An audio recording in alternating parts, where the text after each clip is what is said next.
Well, students, you might be wondering why wizard story in class 12? Well, the story does mention a wizard, but the title also includes the word mommy. Both in the case of Skunk and Joe, the little girl, it is a question of seeing the world in their own way rather than seeing it through the eyes of their parents. For parents, it is important that the children learn what is right. For children, social acceptance and friendship comes first. It is this eternal debate that forms the crux of the underlying problem of the story. Jack, who narrates in the story of the skunk, tries to tell the child how she should see the world, forgetting that she is an individual born out of him but not carrying his individuality. Don't you come across this problem in your daily life? Aren't there instances when your feelings or ideas clash with those of your parents? When you all were young, you looked at the world through innocent and carefree eyes. Morality and righteousness did not bother you then. You read and heard stories only for pleasure and relaxation. Well, let us hear how a young child of 4 reacted to one such story from her father. But before we get to the detailed summary of this chapter, let us first know about our author. John Updike was an American novelist, poet, short story writer, art critic, and literary critic. He won the Pulitzer Prize for fiction twice. His fiction is distinguished by its attention to the concerns, passions, and suffering of average Americans. So, before we begin with the detailed summary, let me just introduce to you the main characters of the chapter so that it becomes easier for you to understand. Our first character is Jack. He is a loving and concerned father and husband who tells stories every day to his daughter Jo. Our second character is Joanne, also called Jo. She is Jack's 4-year-old intelligent, impatient, and inquisitive daughter. Next is Roger Skunk. He gets the wizard to give him a pleasant smell, but his mommy gets the change reversed.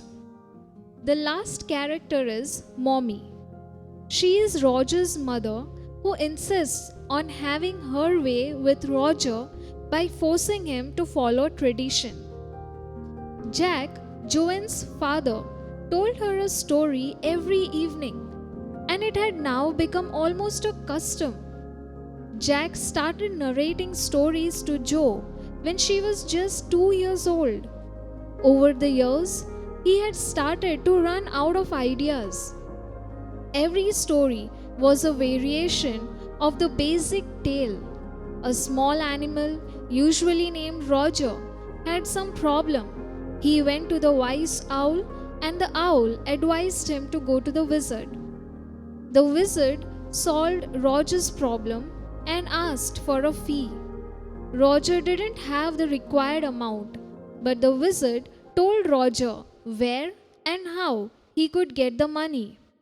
Roger found the money, paid the wizard, went home, and had a lovely dinner with his family.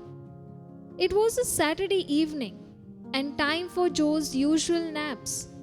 Jack asked Joe about the new lead in the story. Joe wanted it to be a skunk. Having a fresh hero momentarily stirred Jack to creative enthusiasm. Jack started narrating the Roger skunk story. Roger smelled very bad. Other creatures loathed him and would run away from him. They teased him by calling him Stinky Skunk. So, Roger felt very bad. He had no friends. Joe had not foreseen this and became upset. Jack was happy to get an unexpected reaction from her, as her stories had now become much too predictable for Joe. While narrating the story, Jack heard a chair scrape downstairs. He realized he must go down to help Claire, his wife, paint the woodwork. Claire was pregnant, but he continued with the story. Roger Skunk went to the wise old owl who lived at the top of a very big tree. The enormous owl advised Roger to visit the wizard. At this point, Jo shot question and looked at Jack. She asked if magic spells were real. Her inquisitive behavior had begun a month ago. She had started asking questions like whether spiders really ate bugs and if God was present everywhere, and so on. Jack didn't like the question as it made him miss a bit in a narrative. However, he answered her that magic spells were real in stories. Roger Skunk reached the wizard's home. The wizard asked him not to come close as Roger smelled very bad. He asked Roger what he wanted to smell like. Roger said that he wanted to smell like roses. The wizard chanted a magic spell and Roger started smelling like roses. Jack mistakenly referred to Roger Skunk as Roger Fish. Jo immediately pointed out the mistake. The wizard asked Roger to give him 7 pennies. Although Roger only had 4, the wizard told him where to find the remaining 3 pennies. Roger Skunk had to go to the end of the lane and turn around 3 times and look down the magic well. Roger did so and found the pennies and gave them to the wizard. Now, all the other creatures liked to play with Roger because he smelled so good. Roger Skunk was very happy and reached home. His mother got very angry. She found the new smell of roses awful. She scolded Roger and told him that he didn't smell like a skunk anymore. She took Roger back to the wizard. She hit the wizard over his head and asked him to give Roger Skunk his original smell back. Jo was surprised. She felt that Roger Skunk would again be lonely. According to her, Mother Skunk was wrong and the wizard should hit her back.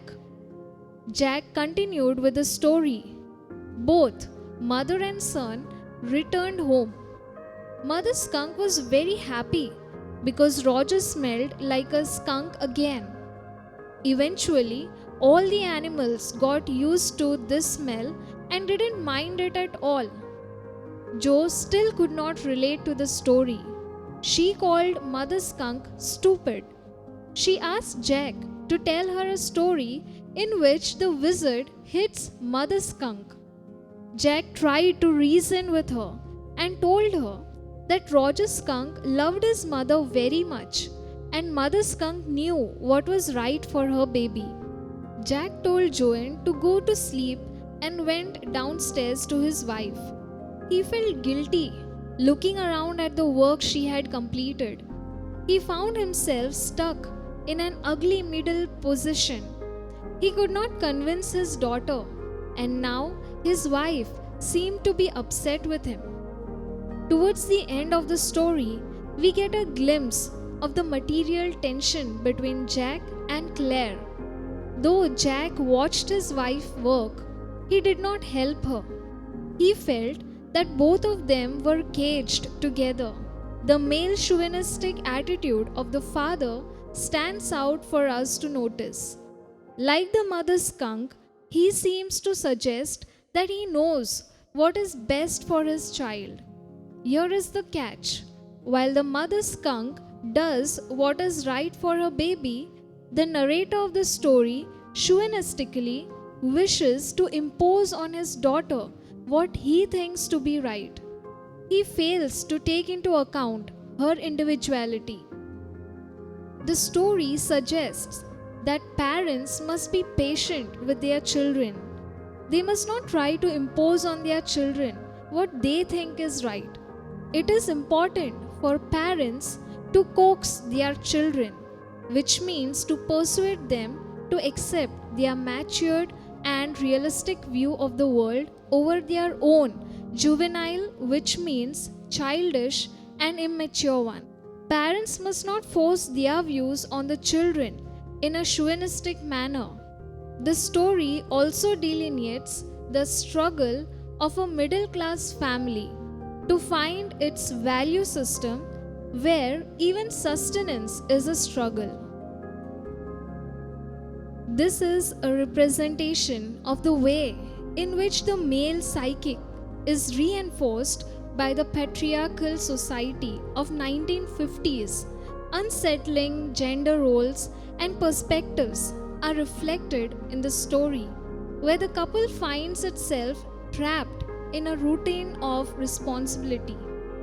Was Jack a success as a storyteller?